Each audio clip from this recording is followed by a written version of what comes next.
Hi, I'm Matthew Holman, the Subscription Doc, and this course is designed to help you understand how I build and optimize e-commerce subscription programs.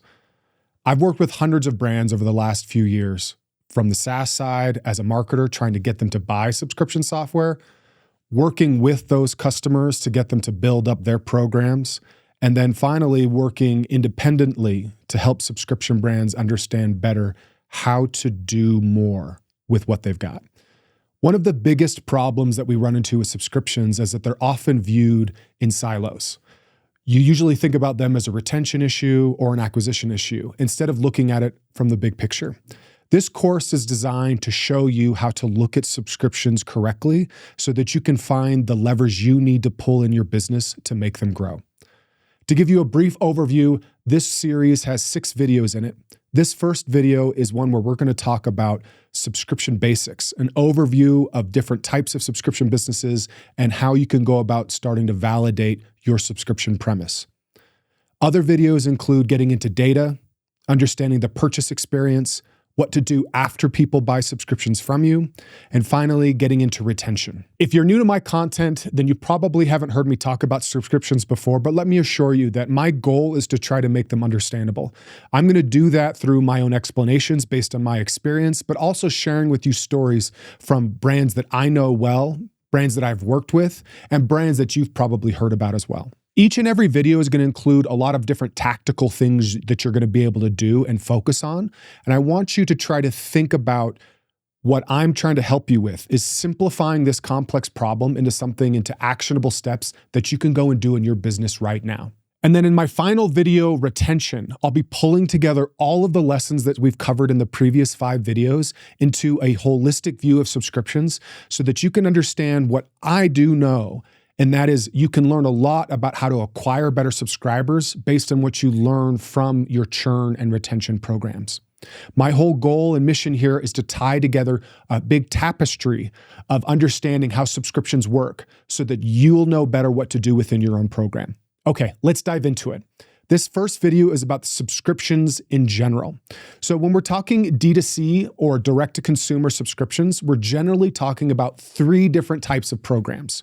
We're talking about replenishment, curation, or access. And I'm going to break each of these down for you. When we're talking about replenishment, those are our typical subscribe and save offerings. So if you could imagine getting pet food on a subscribe and save program through an online retailer from someone like Chewy, you're in a replenishment program. Essentially, you're buying something that's showing up on a regular cadence. This is really, really common with things like supplements, protein powders, sleep aids, pet food, cleaning supplies, beauty supplies. Basically, anything that gets used regularly can be put on a subscribe and save replenishment model. I've been a subscriber to Dollar Shave Club, as you can see, for quite a number of years, and that is a very classic replenishment model and one of the first subscription businesses that really started to blow up in this space. Now, the second one is curation. Curation is a little bit different. When we're talking about less about something that you necessarily use regularly, like pet food or razors, we're talking about something that's more what I'd like to call surprise and delight. Curating means somebody's picking items that they're getting ready to ship to you every month. Some really popular subscriptions in this space are like Ipsy or BoxyCharm that are curating beauty products to send to you.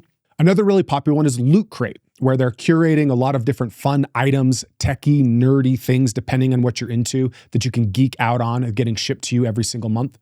And a personal favorite, a friend of mine that runs BattleBox, which is sending you outdoor survival gear. We're going to be talking a little bit more about BattleBox in this series because they do a lot of things really well when it comes to subscriptions. The point behind curation is surprise and delight. It can be a little bit harder to do because you're trying to come up with new items to send to people every month, but you also have the potential to really engage your audience with those as well. Now, the final one is access. Now, as a very brief example of this, you can think about this video course is something that you're accessing. Now, you've paid a one-time fee typically to access this, but if we were to launch lots more content, I could potentially charge you a subscription to access these, right? Netflix and Amazon are really common examples of access subscriptions. And another one that I like to harp on a lot are gym memberships. So if you think about you're paying $20 a month to access your gym, that's something we're going to be talking a lot more in this video video series about do's and don'ts related to all of these things. Now, a couple of key principles that I'd like you to learn from each three types of these are some of the things that make these easy and hard. So when we're talking about replenishment, one of the nice things about replenishment is you're typically doing this around a core set of products. And so you don't have to worry as much around with the curation element of going to find, say, the right bag of pet food you're going to ship to everybody every month. You know that what they've ordered, and you know what you need to ship to them. What makes these types of replenishments difficult is that people can buy that pet food or that protein powder in a lot of different places. So why should they subscribe from you? As a tip, we're going to be diving into subscription offers later in this video series, so you're going to get some more insights into what you can do to make your offer more compelling. But that is one of the things that makes replenishment models difficult, is that you can typically get those products or items somewhere else, or people can buy them one time because they're not comfortable buying a subscription from you. On the curation or surprise and delight model, what can make this really difficult is, as I've mentioned, is sourcing those products. But also you run the risk of every month, if you send something that people don't like, that can increase the chances that they will churn from your subscription. So for example, if you're Loot Crate and you've gotten people to subscribe to a Star Wars box, but one month nobody likes the Jabba toy that you included, you can see higher churn numbers. But the benefit of those is you have the opportunity to continually try to surprise and delight those customers, and you have a lot more content opportunities. BattleBox does an amazing job of this, which we'll talk again more, is they do unboxing videos related to their box every month, which gives them content that they can use in both acquisition and retention to get people excited about what's coming. Now, finally, when it comes to access, one of the interesting things about access is if nobody wants it, nobody's willing to pay for access to get it. So it's really easy sometimes to overprice or underprice access subscriptions. And so as an example for this, I don't have 50 videos that I can charge you a membership access for. Instead, I've just created 6 right here. But maybe 6 months or a year from now, I might be able to pivot into an access subscription model as I come out with more content geared towards helping you with your subscription program. So the same thing happens for your business, is sometimes you don't have quite enough lined up to start that, or you're trying to figure out a good model that makes sense for an access. Again, physical locations like gym memberships can do really well with this if it's something that somebody needs to use on a regular basis. Now, all of those models, put those to the side and think a little bit further about what makes subscription programs work, right?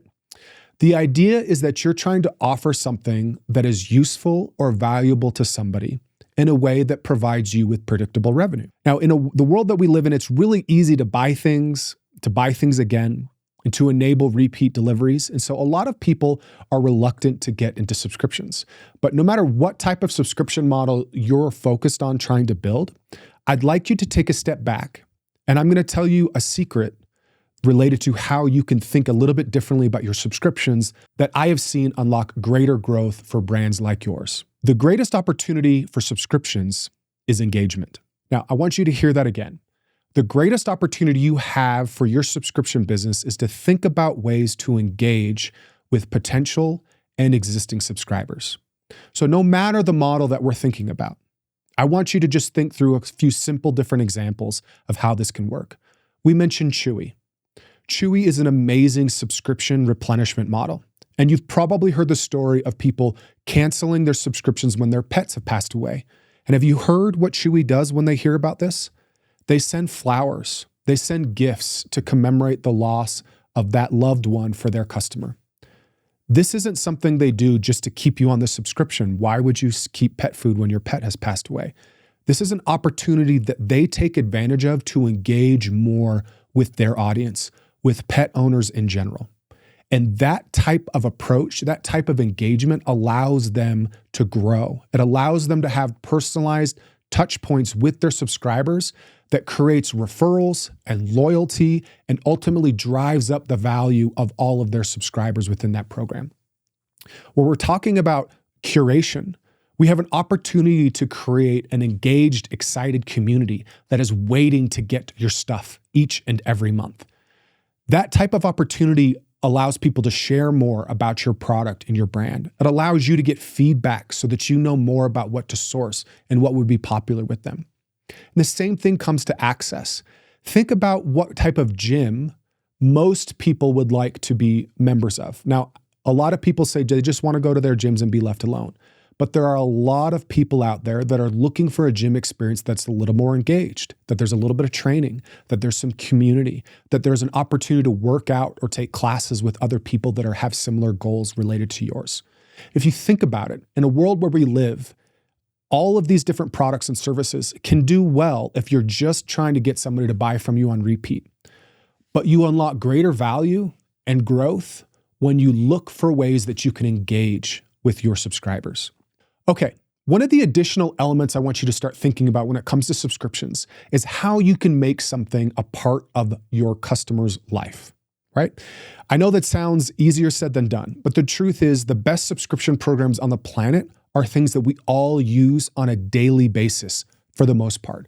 You think about Netflix or Amazon, those are household names. Most people are using an Amazon Prime membership or Netflix subscription to access content.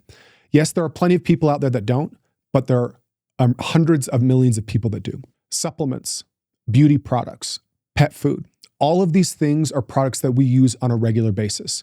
So when we're thinking through subscription programs, while I've had a lot of fun designing and helping build out ones that are a little bit more sophisticated or complex, say like an annual sheet subscription, the idea is you want to try to find things that people use on a daily or weekly basis. You want to try to become part of their life routine, part of their household. Because if you can do that, it allows you to stay around longer, make more money from that person, but also comes back to that engagement opportunity. Someone's going to see your product all the time and is going to be willing to give you feedback and buy more from you. And then ultimately, when we're talking about engagement, we're going to talk a lot about communication, especially when we get into post-purchase experiences in that video.